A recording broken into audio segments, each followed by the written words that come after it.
Big bang theory इस बात की सबसे ज्यादा स्वीकृत व्याख्या है कि ब्रह्मांड की शुरुआत कैसे हुई, लेकिन इसे एक विस्फोट के बजाय एक तेजी से हुए विस्तार के रूप में सोचें। कल्पना कीजिए कि ब्रह्मांड की हर चीज, पदार्थ, ऊर्जा, अंतरिक्ष एक अविश्वसनीय रूप से छोटे घने बिंदु में सिमटी हुई थी, जिसे कभी कभी सिंगुलैरिटी कहा जाता है। शुरुआत में लगभग 13.8 अरब साल पहले ब्रह्मांड का सारा पदार्थ और ऊर्जा इसी छोटे असीम रूप से घने बिंदु में समाया हुआ था। यह एक सिंगुलैरिटी थी, एक ऐसा क्षेत्र जहां भौतिकी के नियम, जैसा कि हम उन्हें जानते हैं, टूट जाते हैं।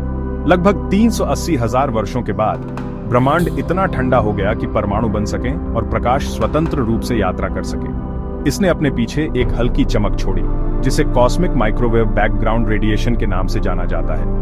ये शुरुआती ब्रह्मांड की एक तस्वीर की तरह है और वैज्ञानिक आज भी इसका पता लगाते हैं। फिर लगभग 13.8 अरब साल पहले इसका विस्तार शुरू हुआ, तेजी से।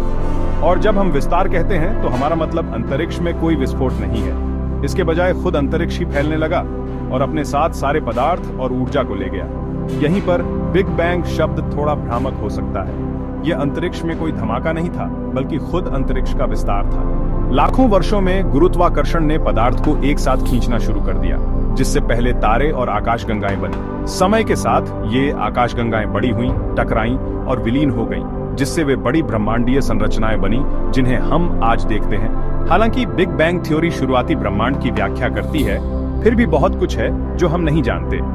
ब्रह्मांड के पहले क्षणों में वास्तव में क्या हुआ था? डार्क मैटर क्या है? क्या कोई मल्टीवर्स है? ये ऐसे सवाल हैं जिनकी वैज्ञानिक सक्रिय रूप से जांच कर रहे हैं। अभी भी ब्रह्मांड का विस्तार हो रहा है और आकाशगंगाएं एक दूसरे से दूर जाती जा रही हैं। वास्तव में कोई आकाशगंगा जितनी दूर है, वह उतनी ही तेजी से दूर जा रही है। यह एक ऐसी खोज है जो बिग बैंग थ्योरी का समर्थन करती है। ब्रह्मांड की एक शुरुआत थी और विज्ञान और खोज के माध्यम से हम इसके अतीत और भविष्य के बारे में और अधिक समझ रहे हैं। ब्रह्मांड के जन्म से लेकर चल रहे विस्तार तक की इस यात्रा में मेरे साथ शामिल होने के लिए धन्यवाद। अगली बार तक सोचते रहिएगा।